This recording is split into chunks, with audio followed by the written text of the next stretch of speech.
এই দিনটা ছিল আমাদের কাছে ভীষণ স্পেশাল একটা দিন, কারণ আজকে ছিল মায়ের জন্মদিন। আর মায়ের জন্মদিন মানে সেটাকে তো ভালোভাবে একটু সেলিব্রেট করতেই হবে, তাই চেষ্টা করেছিলাম মাকে একটু স্পেশাল ফিল করানোর। তাই আমি আর ভাই মিলে চলে গেছিলাম মন জিনিসে গিয়ে আমাদের পছন্দ হয়েছিল চকলেট ফ্লেভারের একটা কেক। তাই সেটা ভাই বললো আমিই কিনে দিই। বাড়ি এসে দেখি কাকিমাও সেম ফ্লেভারের একটা কেক নিয়ে চলে এসেছে। আর এই দুটো কেক পেয়ে মা তো ভীষণ ভীষণ খুশি হয়ে গেছিলো। সবসময়তেই মাকে দেখে এসেছি সংসারের জন্য সব কিছু স্যাক্রিফাইস করতে। মা কখনোই মায়ের কোনো জিনিস মুখ ফুটে চায় না, কখনোই মা বলে না আমার এটা প্রয়োজন। মাকে যে যেটা দেয় হাতে করে মা সেটাতেই ভীষণ খুশি হয়ে যায়। কখনোই মাকে শুনি না যে আমার এটা দরকার, সব সময় শুনে আসছি যে তোরা যেটাই ভালো থাকবে সেটাই আমি ভালো থাকবো। তাই চেষ্টা করি সব সময় মায়ের পাশে থাকার, চেষ্টা করি মাকে সবসময় আগলে রাখার।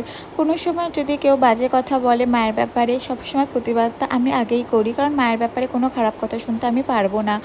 আর জানো তো মা ভীষণ সরল এবং ভীষণ গুণী একজন মানুষ। মা ভীষণ ভালো সেলাই করতে পারতো, খুব সুন্দর সেলাই তুলতো।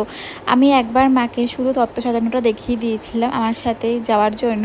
মা একবার দেখি কি সুন্দরভাবে তত্ত্ব সাজায়, একবারের জন্য বলে না যে আমার কষ্ট হচ্ছে। ওই সারাক্ষণ বসে বসে তত্ত্ব সাজানোটা ভীষণই কষ্টের, কিন্তু মা একবারের জন্যও বলে না যে আমার কষ্ট হচ্ছে। আরামসে এনার্জি নিয়ে কি সুন্দরভাবে সাজিয়ে চলে। এটা মা বলেই সম্ভব। মা ছোটোবেলা থেকে আমাদের হাতে খড়ি দেওয়া থেকে শুরু করে স্কুলে যাওয়া, পড়তে দেওয়া, সব মা একা হাতেই সামলেছে। তাই চেষ্টা করি মাকে সবসময় ভালো রাখার, আগলে রাখার। মাকে ভালো রাখতে পারলেই আমরা ভালো থাকবো।